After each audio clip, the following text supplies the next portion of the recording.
Good morning दोस्तों। आज है 5 जनवरी और आज हम देख रहे हैं क्रिया, उसके भेद, विलोम शब्द, पारिभाषिक शब्दावली और पर्यायवाची शब्द। तो सबसे पहले देख लेते हैं क्रिया की परिभाषा क्या होती है। तो जिन शब्दों से किसी कार्य के होने का बोध हो, जिससे हमें पता चलता है कि भैया कोई काम हो रहा है, उससे क्या बोलते हैं, हम क्रिया बोलते हैं। जैसे कि पढ़ना, लिखना। क्रिया के दो भेद होते हैं, सकर्मक क्रिया और अकर्मक क्रिया। तो सकर्मक क्रिया किसे बोलते हैं? तो जिस क्रिया शब्द के आधार का फल कर्म पर पड़ता है तो उसे क्या बोलते हैं, सकर्मक क्रिया। हम जानते हैं वाक्य कैसे बनता है, कर्ता प्लस क्रिया और कर्म। ये तीन चीज किसी भी सेंटेंस के अंदर आगे या पीछे हो सकती है हिंदी में। तो जैसे कवि काव्य की रचना करता है, इसमें क्रिया क्या है, रचना करना, और इसका फल जो पड़ रहा है वो काव्य पर पड़ रहा है।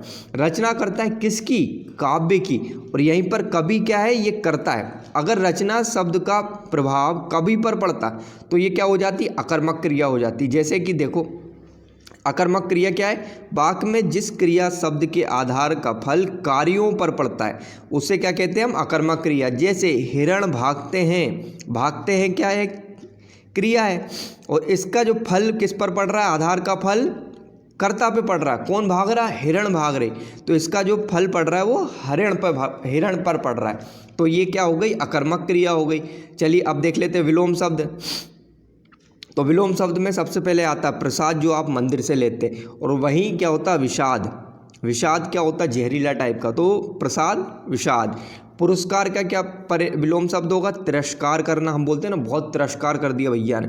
बंध, बंध का होगा मोक्ष, जो हम मोक्ष निर्वाण, ये जो मोक्ष होता है ना, हम बोलते हैं बंधन में बंधे हुए हो और मोक्ष की प्राप्ति हो गई। फिर उद्धम का क्या होगा, निरुद्धम होगा। वेमनस का सोमनस होगा, है ना, सोमनस बनाओ भैया। रथ, रथ का होता है विरत, जैसे रति, रति में रथ है इंसान। शोषक का क्या होगा, पोषक होगा। वेतनिक, आवेतनिक, आवेतनिक हो गया, वहाँ का अभ्यंतर होता है, अंदर की ओर। और पूर्ववर्ती का दक्षिणवर्ती नहीं या पश्चिमवर्ती नहीं, पूर्ववर्ती का क्या होगा, उत्तरवर्ती। तो हमने आज तक की क्लास में कम से कम 80 पर्यायवाची, 80 विलोम शब्द याद कर चुके हैं। मैं उम्मीद करता हूँ कि आपको अभी तक याद होंगे। चलिए आगे देखते हैं तद्भव और तत्सम शब्द। तो पहला होता है जतन। जतन को संस्कृत में क्या बोलते हैं, यत्न बोलते हैं। पंख, पंख बोलते हैं ना, पक्ष, जैसे राइट विंग और लेफ्ट विंग। तो बेसिकली क्या है वो, सीधा पंख और उल्टा पंख। पूरा, पूरा को क्या बोलते हैं, पूर्ण। मसान, मसान पिक्चर देखी होगी उम्मीद है आपसे। शमशान होता है मसान का तत्सम शब्द। धर्म, धर्म का तत्सम क्या होगा, धर्म। सपना, सपना का होगा स्वप्न। ओगुण, ओगुण का क्या होगा, अवगुण। और तीर्थ का होगा तीर्थ।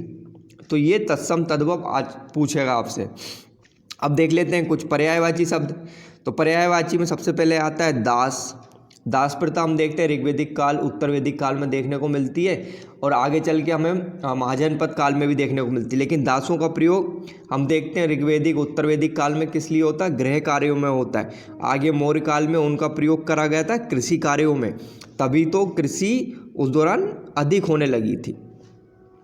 चलिए, तो दास के पर्यायवाची क्या होंगे, सेवक, भृत्य, अनुचर, चाकर, कीकर और नौकर भी हो सकता है।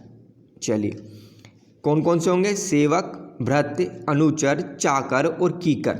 दिशा, दिशा का क्या होगा, दिशि, दिख, और, तेरी ओर, तेरी ओर, तरफ और जानिब। जानिब आप अगर आपने शेर व शायरी का थोड़ा बहुत अगर चस्का हो तो जानिब, तरफ, और, है ना। अब देख लेते हैं धरती। धरती का क्या होगा, पृथ्वी, धरा, वसुधा, वसुंधरा, भू और भूमि। वसुंधरा मुख्यमंत्री बनते बनते रह गई। अगला धनंजय। तो धनंजय का क्या होगा, अर्जुन, पार्थ, कौंते, गुडाकेश, है ना। अर्जुन, पार्थ, कौंते और गुडाकेश। नृप, नृप का होता राजा, नरेश, नरेंद्र, महीप और भूप।